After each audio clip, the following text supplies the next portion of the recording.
And we are back in studio. With me is Michelle Donashrod. She is a collaborative process divorce attorney. I'm sure you haven't heard of that. Well, maybe you have.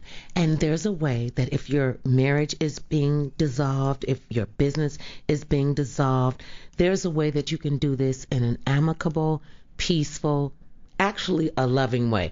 I know you have not heard of that. You're going, my love, shut up. You don't know what you're talking about. Where you done found that woman? Y'all done made up some stuff, and we haven't made it up. You said this happened 30 years ago, and out of Minneapolis, and it spread across the country. And more people ought to know about this so that you're not going through so much ugly. This time I want to talk to you about, because we were talking about divorce, and out here in Southern California, everybody's getting married. They get married. They be married for like 2 days, 2 hours, 15 minutes. A friend of mine got married. He wasn't even married for 24 hours. They got married that night. We'll say they got married at 6 p.m. By the time the next day came, the police was at his house. The woman, his new wife, was having him arrested.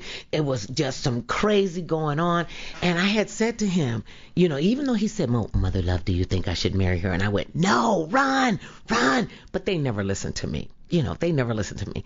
And what I want to ask you about is, with the collaborative process divorce, that's dissolving it. What about the prenuptial agreements? Yes. Now, do you work with prenuptial agreements? Absolutely. So I would say collaborative process is for new beginnings. Okay. Instead of, you can look at divorce as end of something, or you can look at divorce as the process for a new life. Because it is a new life. You really are starting all over again. This is a whole new relationship. So now when you want to get married, and you're concerned, maybe you were divorced before and you're afraid of divorcing again, and you want to enter into a prenuptial agreement or a premarital agreement. And so where do you go? Do you go to the traditional lawyers, or you have an option to go to collaborative attorneys and for the process? Now, how would that work? I mean, we've been talking about, okay, you getting ready to end this relationship, but before that, how does the collaborative process work for premarital agreements? Okay, wonderful. Because now you have a perspective of honoring the relationship, honoring the marriage.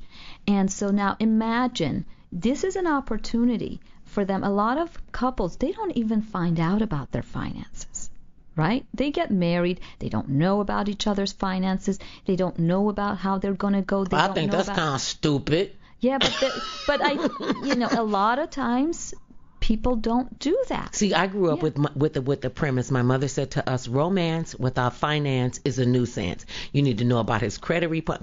This is like from a long time ago. Come October, we make it. My husband and I will be together for 40 years. I know. Wonderful. We're like freaks and relics. And we knew about each other's finances. We knew about each other's credit report. We knew about well, first of all, because we were friends from the beginning. And I think that's important. And you say people are getting married and they don't know about one another's finances? That does happen. When you want to get married, you want to have nothing hidden. And you want to know about the futures that you want. You want to know about children. You want to know about what happens, as your marriage evolves. You want to create a great foundation as in your marriage. What's best to do is to have with your collaborative attorneys, rather than him having his own attorney, she having her own attorney, and then there's about a settlement, right? But Michelle, don't listen. Okay, the way that it makes sense, but the way that you're saying it is, it almost sounds like, okay, we're going into a business agreement, and that even though we love each other, love is not enough, like Tina Turner made the song, what's love got to do with it? Let's talk about what is going to be the foundation, what is going to be, how we're going to deal with the money, and see me, I was like, prenuptial agreement, I personally, I would never sign a prenuptial agreement. Okay, well, we've been together for 900 years, so we really haven't, but even if, God forbid, something happened to us, and when he died or I died, I don't think that he probably would sign another prenuptial agreement, because some little young tart will come along and she'll be shaking those boobs at me like, my wife don't work too hard, you not getting a dime unless you brought it in here. And should they look at it as a business decision when they're sitting down in a prenuptial or premarital agreement? Well, that's what happens normally when they consult traditional attorneys. It is a business agreement, as far as it is a negotiated settlement kind of an agreement. So how is the collaborative process different than that negotiation with a litigator? Okay, great. So what happens in the litigation, we're talking about the attorneys inform them, well, if you go through divorce, this is what happens with your, throughout your marriage, your earnings are community property. So whatever wealth you acquire during the marriage is both of yours. And so there's a lot of laws that the parties get educated about, and that's fine. And then we're talking about, okay, this is how you're focusing on the divorce and what happens if there's a divorce. And people who are getting married, they just want to avoid it. They don't want to deal with that, right? Because you want to get married. You want to think about having a happy marriage. I don't want to think about, I'm getting married and on my wedding day, well, I'm standing here at the altar, and, this could end in 3 years. This could end in 5 years. It seems like to me prenuptial agreements and premarital agreements are kind of almost setting you up for failure. I'm with you. Okay. You don't want to enter into marriage with an anticipation of divorce. Okay. So that's why when people are saying, look, I've gone through divorce and I need to have a premarital agreement, it's best to do it, to have the agreement through a collaborative process, because we have you focus on each other's interest as you're coming into the agreement. Okay. Then you get to learn about things that maybe you haven't talked before. I had, in one matter, I had my clients start thinking about, wow, I can do this business, I can do this career. You could have people starting with new ambitions.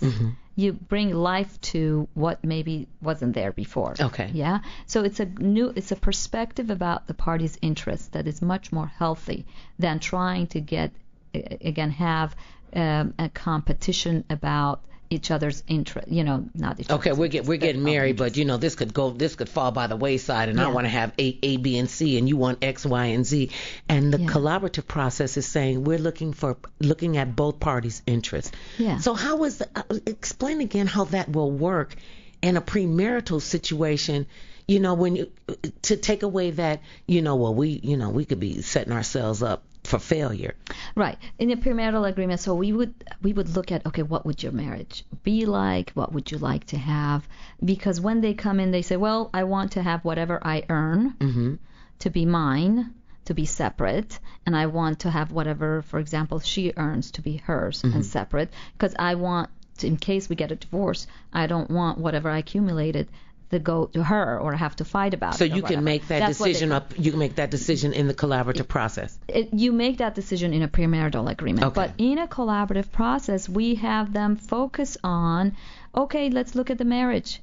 I know you want a premarital agreement, but let's look at the marriage. Let's look at what each other's interests are, and then there is this. Okay, I see that, for example, you want to have a part in the house that we're buying, even though it's my money. There is a give and take by listening to each other's interests. Okay. And so the premarital agreement doesn't have to be limited to the attorney's points of view of what's best. It's for the client's point of view. It's going to be, what do you want? What kind of an agreement do you think it would work for both of you?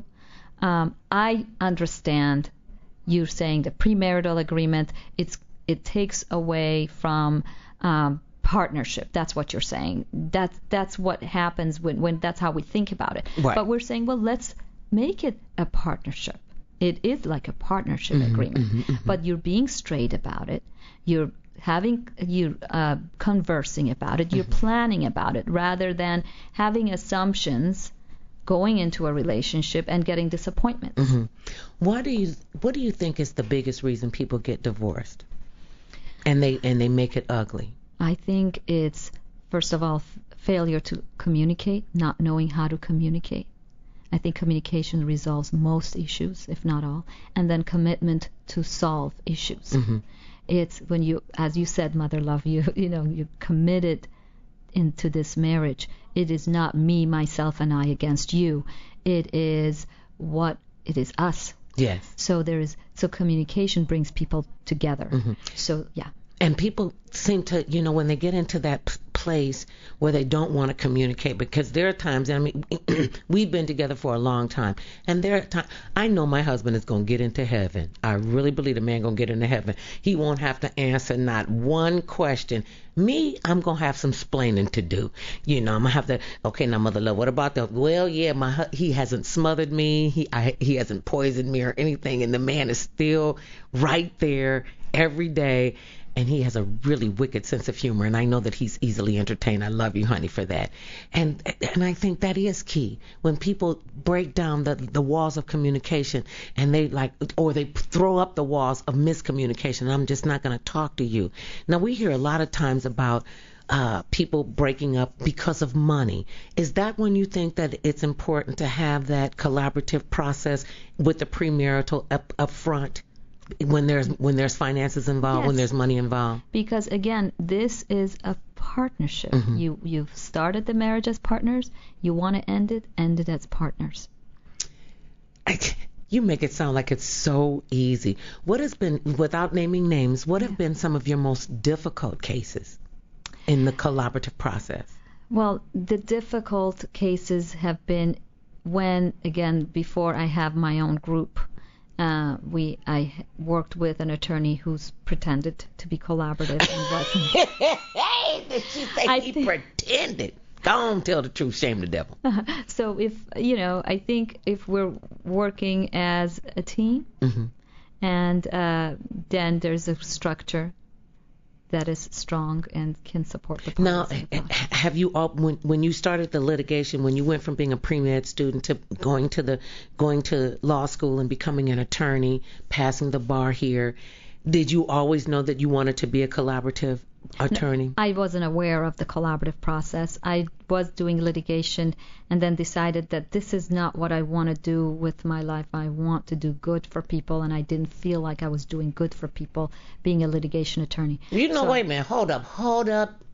You're an attorney, and you said you didn't want to feel bad about that.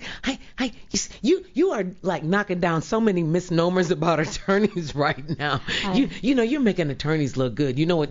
I know you know all the attorney jokes and everything. Yeah. What and because you went through that process is what made you say there's got to be a better way.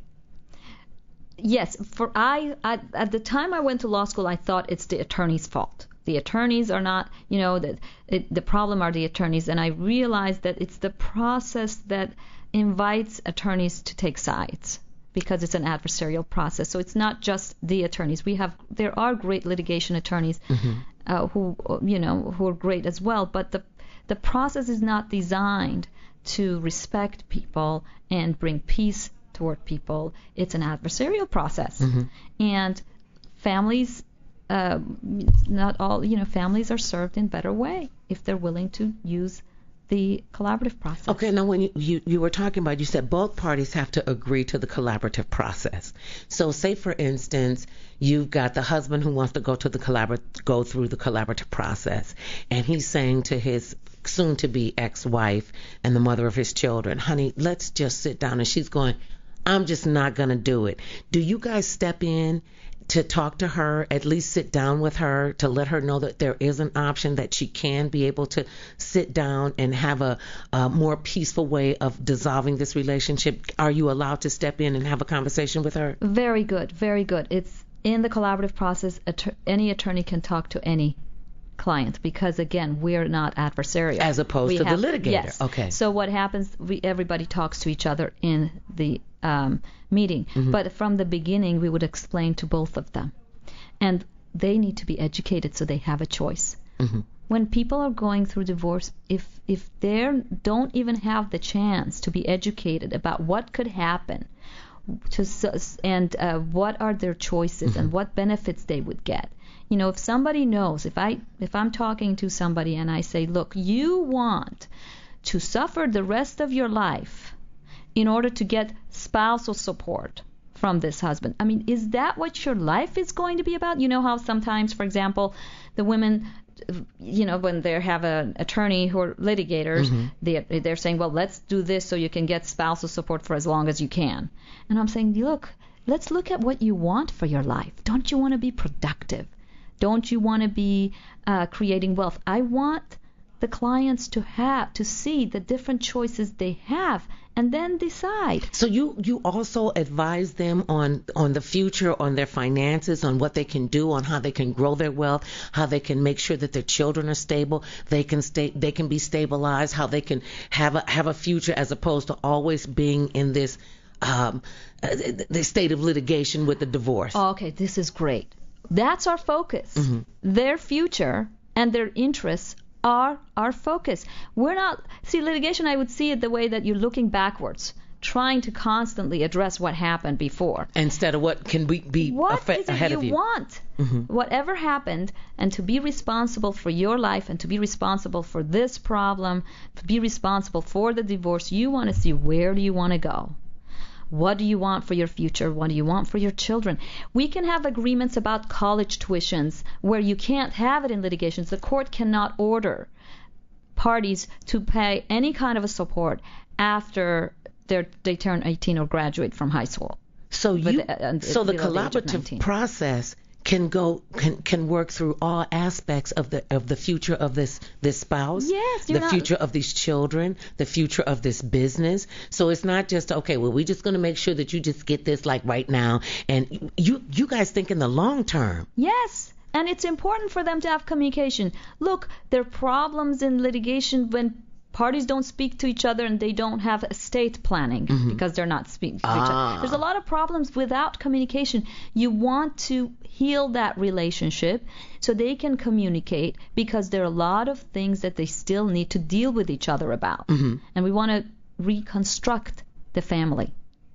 And make sure that they walk away. Somebody walks away. Now, here's something else I want to ask you about with the collaborative process. For instance, okay, we're getting a divorce. We want to come to the collaborative process. We have a special needs child, or we are I'm taking care of his parents, and they live in the house with us, but now he wants to leave. Is there room for the collaborative process to work in special circumstances like that as well? Absolutely. We focus on the family. It's a holistic approach. And the needs of the children. She done said a word in attorney terms. Okay, she done went to holistic approach. Okay. It's a whole of the interests, not just the financial against the other.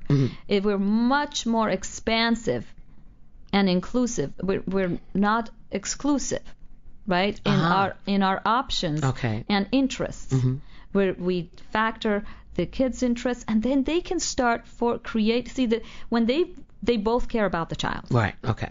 So by focusing on partnering and planning for that child, this relationship starts developing again. That's where we want to focus, their commonality.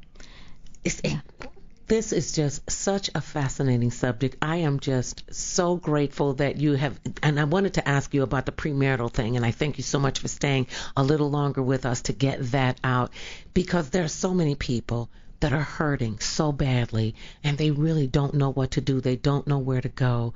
They want to be able to probably get into this, and I think if more people were aware, when more people are aware that they have an option. It's not just an arbitration, a mediation, a litigation. There is another option, and that's the collaborative process divorce, whether it's your marriage, your business dealings, whatever it is. They can call you. Tell them how they can get in touch with you again. Yes, they can reach me at Completion Law Firm, 818-991-0519. Again, 818-991-0519. Or they can go to www.completionlawfirm.com, or www.sfvcp.com, San Fernando Valley Collaborative Professionals. I know you think you're leaving because I just got 3 more questions I want to ask, and then I'm gonna let you go. We'll be back right after this. It's some stuff that just came up. My head is just just going, and I want to know some stuff. We'll be back after this.